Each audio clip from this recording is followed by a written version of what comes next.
From buying a $65,000 RV you only use 5 times, to realizing you could have made $260,000 just by investing instead.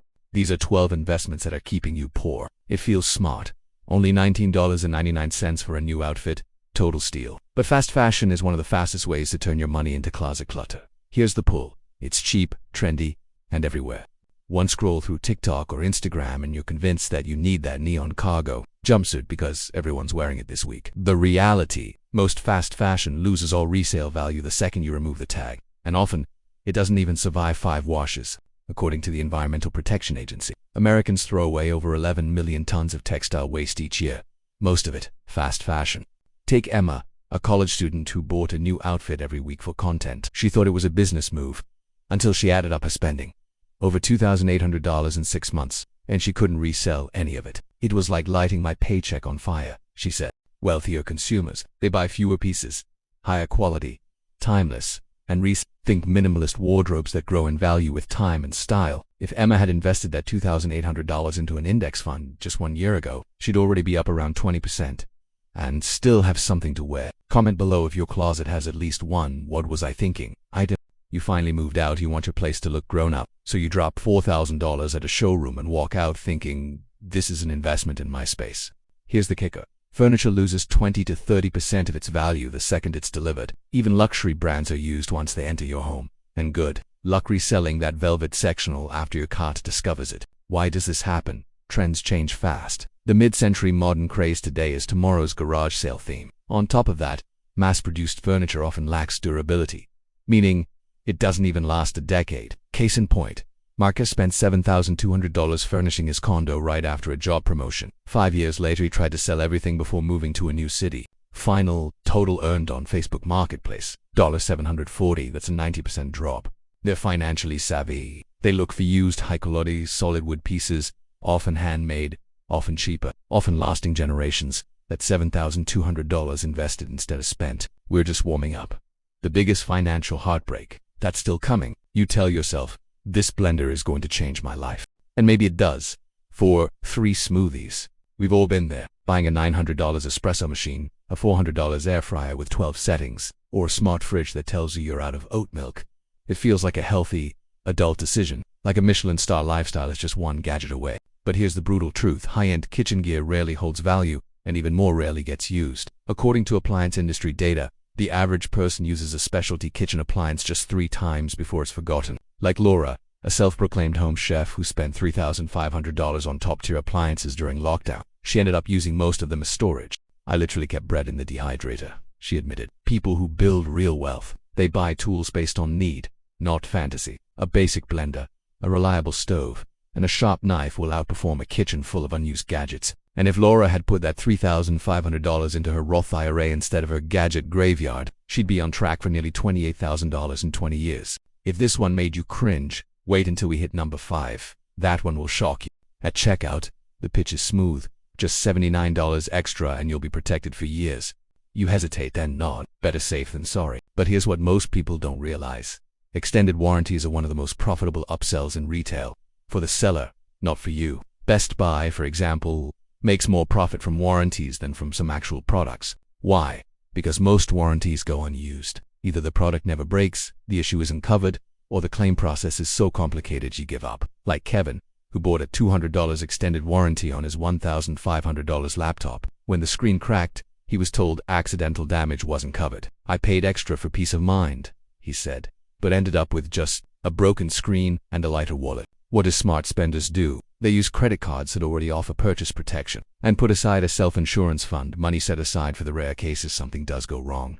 If Kevin had invested that $200 instead, in 10 years it could have doubled, with 0 fine print attached. Subscribe if you've ever nodded yes to a cashier out of guilt. You strut out of the store feeling unstoppable. That $1,300 handbag, a statement. But the resale market doesn't care, and neither does your bank account. Designer fashion feels like an asset. But unless you bought an ultra-rare Birkin, you're holding a liability that fades with time, wear, and shifting trends. Most high-end pieces lose 40 to 70% of their value after the first wear, and some can't be resold at all, either due to damaged, loss of packaging, or just fading popularity.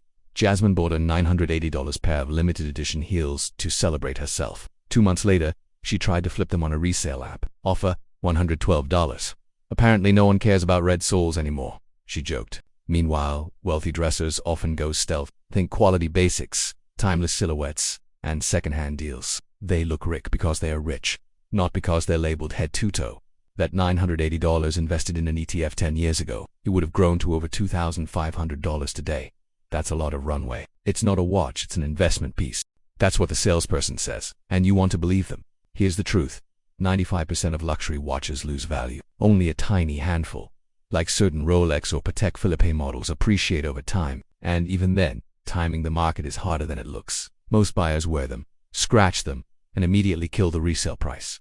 Add insurance, servicing, and safe storage. You're bleeding money just to tell time. Eric bought a $14,000 Omega Speedmaster after a bonus. Financially literate folks, they admire watches on other people, or they stick to one quality piece they actually use. Knowing the real flex is having investments that pay you. If Eric had put that $14,000 into real estate, he could be earning monthly income instead of polishing a watch he barely wears. It's shiny, it's fast, it folds. It costs $1,299. And 6 months later, there's a newer one that makes yours feel ancient. Tech loses value faster than almost anything, especially flagship phones, VR headsets, and smart devices. The second a new model drops, resale values plummet. A $1,200 iPhone can be worth less than $700 within a year, not because it's broken, just because it's not new. Dylan, a self-declared early adopter, upgraded his phone every year for 5 years. He thought he was staying ahead, until he calculated the damage, over $4,800 lost in trade-in value. I basically paid a monthly fee to feel relevant, he said. The rich, they often delay upgrading, or they buy last year's model at a discount and invest the difference. If Dylan had bought only every third phone and invested the rest, he'd have an extra $6,500 right now, and the same number of selfies. Tag that one friend who upgrades everything, even their toaster. You've seen it. A new coin is going to the moon, and the FOMO hits hard, so you buy in, just in time for it to crash back to earth. Hype coins and NFTs promise fast wealth, community, and future-proof investing. But most of them, they're modern-day magic beans. According to a 2023 study, over 80% of NFTs lost 90% or more of their value within 12 months. And thousands of coins are now worth less than a penny or nothing at all. Like Sam, who dropped $5,000 on Shiba Strike, a meme coin endorsed by influencers. Within 2 weeks it was deleted. It was like watching my money evaporate in real time, he admitted. Wealth builders, they stay away from noise. They buy proven assets, diversify, and avoid anything that requires hype to survive. If Sam had put that $5,000 into the Nasdaq index instead, even with some volatility, he'd be up by thousands, not down to zero. It roars, it gleams, it screams success, and it starts losing value the moment you touch the gas. Luxury cars are one of the most seductive financial traps. They look like wealth, but they silently drain it. A brand new luxury car can lose 10 to 15% of its value instantly, and up to 60 to 70% within 5 years. Alex bought a $78,000 BMW after getting promoted. He called it a reward, but 2 years later, he still owed $20,000 more than the car's market value. I thought I bought status, he said.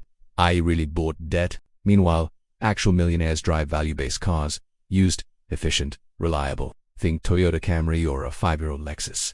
And if Alex had taken that $78,000 and invested it in an S&P 500 fund instead of into a fast, depreciating toy, he'd be on track for $375,000 in 20 years. You will feel better about this once you hear how someone dropped $65,000 on an RV they used 5 times. You imagine freedom, nature, adventure, the open road, or endless waves. But what you really bought, a floating or rolling money pit. Boats and RVs depreciate like luxury cars, only faster. Most lose 20 to 30% of their value in the first year and require constant maintenance, storage, insurance, fuel, and repairs. According to financial analysts, the average boat owner spends 10% of the boat's original value annually just to keep it running. Take Brian.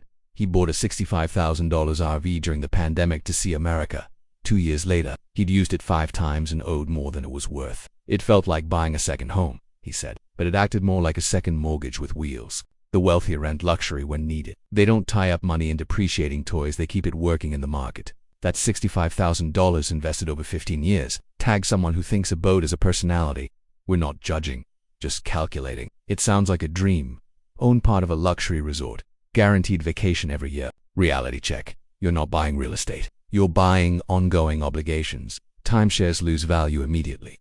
Because there's no real resale market. You're often stuck with rising maintenance fees, usage restrictions, blackout dates, and complex exit traps.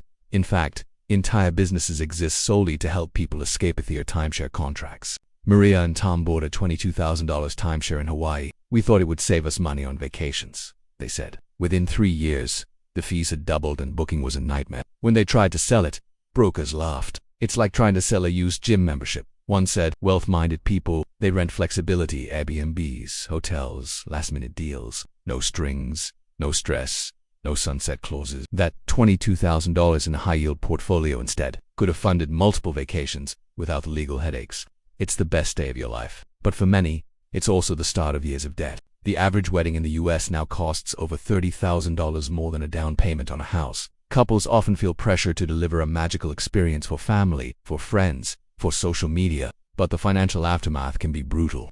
Nearly 20% of newlyweds go into debt for their big day, and few recoup even a fraction of the expense, like Rachel and Chris, who took out a $25,000 loan for their wedding. We didn't want to compromise, they said. 2 years later, they were still paying it off with interest. I just wish we'd spent it on something that lasted longer than a night. Savvier couples. They go intimate, they budget. They save the big money for a honeymoon, a house, or investing in their future together. If Rachel and Chris had invested that $25,000 instead of spending it on fairy lights and chair covers, they'd be looking at over $100,000 in 20 years, enough for a real life happily ever after.